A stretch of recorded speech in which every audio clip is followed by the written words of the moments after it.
Morning, Nick Hastings here. It's wet as I go for my morning walk, but it's pleasant. Nothing like a good wet day actually sometimes, and I'm out in the middle of nowhere looking out to sea, and it's fab.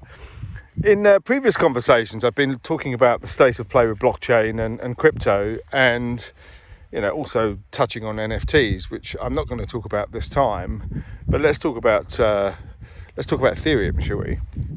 We know the issues with Bitcoin. We know the well documented, and we have a moment in time with the China effect, with to move some of the centralization, the hashing problems out of China into different mining pools, which is going on right now and en masse, and US is hoovering up quite a lot of these because they offer cheap energy, and there is a lot of profit to be made in mining for the time being anyway.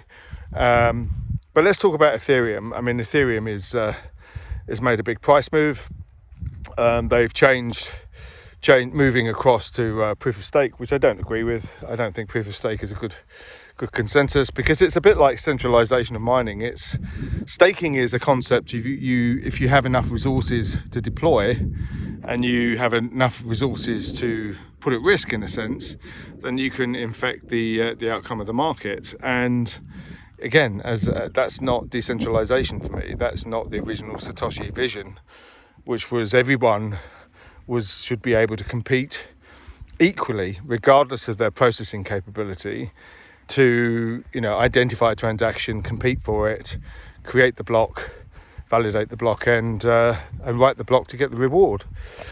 So that's on the first level. I think also Ethereum's sort of 2.0 moving to sharding and things like that I'm not convinced, to be honest. And stripping back the transaction header, the payload, having different ways of doing the signature.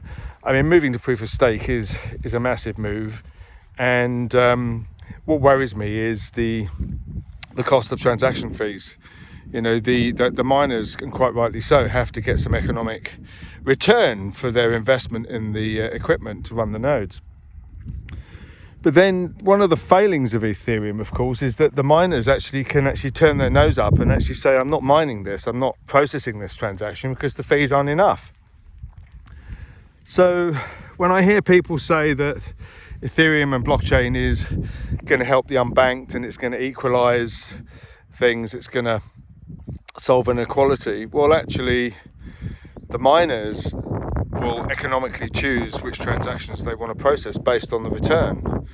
So the concept of micro fees, micro payments, and small amounts of value being transferred is going to be squeezed, isn't it? I mean, if you're running a mining pool, of course you're going to be attracted to the things that deliver the best returns.